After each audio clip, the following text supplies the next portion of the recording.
Bonjour, bienvenue à votre MOOC Cartographie et gestion durable de l'eau. Vous êtes à votre deuxième semaine qui concerne les notions de base en cartographie numérique. Pour cette séance, nous aborderons la notion de géodésie. Pour traiter et analyser l'information géographique à référence spatiale, il est intéressant d'avoir une idée sur, premièrement, les systèmes de référence et deuxièmement, les systèmes de projection. On parle alors de géodésie. Un objet spatial est un objet représenté par une géométrie en dimension spatiale et les données utilisées dans les sigles ont un caractère spatial défini par une géométrie qui est soit un point, une ligne ou un polygone.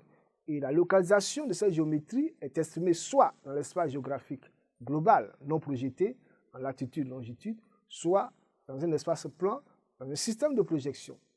Mais pourquoi a-t-on besoin de projection cartographique? D'abord, pour se repérer. Ensuite, pour permettre la comparaison précise de forme, de l'air, la distance ou la direction des objets sur une carte. Et enfin, pour superposer des objets de thèmes différents. Qu'est-ce que la géodésie? Pour comprendre la notion de projection, il convient de connaître quelques concepts de la géodésie. En effet, la géodésie est une science qui étudie la mesure des dimensions et la forme de la Terre. Et cette science-là intervient en amont de la cartographie et permet d'assurer, entre autres, le positionnement des bases de données géographiques nécessaires aussi. Voyons la notion de géoïde. Il faut noter que la forme de la Terre est régie par un phénomène physique fondamental qui est la pesanteur, ce qui fait que la Terre n'est pas tout à fait ronde. Et la Terre est assimilée à une sphère de forme imparfaite qui est appelée le géoïde. Et donc, le géoïde, c'est une phase théorique la plus proche de la surface de la Terre et qui permet donc de déterminer ce qu'on appelle l'altitude. Une autre notion est l'ellipsoïde, qui est la surface mathématique qui se rapproche le plus de la forme du géoïde et qui permet donc de calculer les coordonnées géographiques en latitude et en longitude. Comment se fait le repérage d'un point, évidemment, dans l'espace? Cela se fait par la latitude et la longitude. Un système géodésique ou encore un datum est défini par un ellipsoïde et par la position et l'orientation de cet ellipsoïde dans l'espace. Et quasiment chaque pays dispose de son propre système. Et en principe, le système géodésique local est celui qui colle le mieux au géoïde localement. Et c'est pourquoi il est préférable d'utiliser ce système pour les travaux cartographiques classiques. En revanche, lorsque l'on fait des mesures qui couvrent plusieurs pays ou pour l'utilisation d'un GPS, il est nécessaire d'avoir un système géodésique mondial. Et le système géodésique mondial le plus utilisé actuellement est le WGS 84. Il faut noter que l'espace géographique matérialisé par l'ellipsoïde est une surface courbe. Et donc, pour passer de cet espace courbe à une carte dessinée sur un plan, on utilise évidemment une projection cartographique, c'est-à-dire une transformation mathématique qui fait correspondre un point de l'ellipsoïde à un point du plan.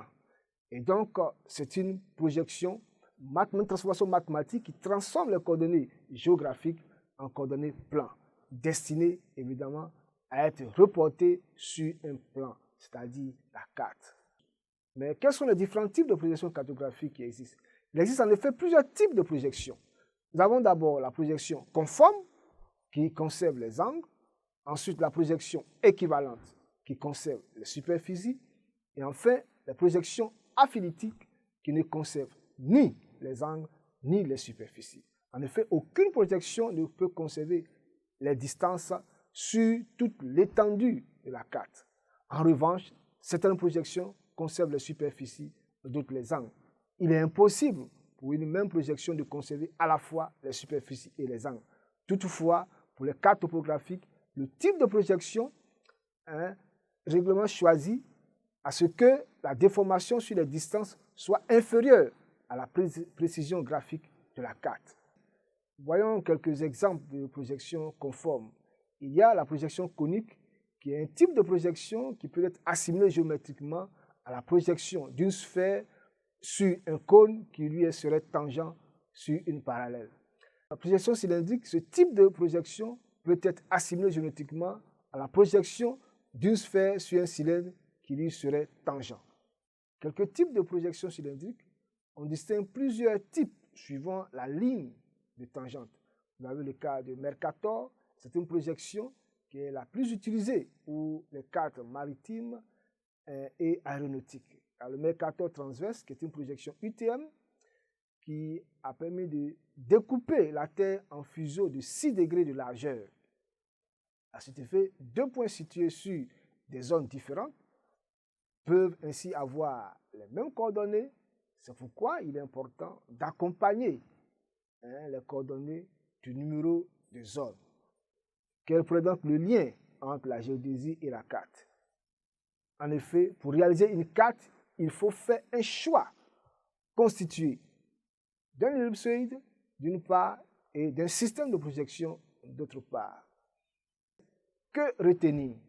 La géodésie est en fait un outil de positionnement global. Toute localisation ou positionnement s'exprime par des coordonnées qui sont soit géographiques, latitude, longitude, soit des coordonnées projetées ou planes.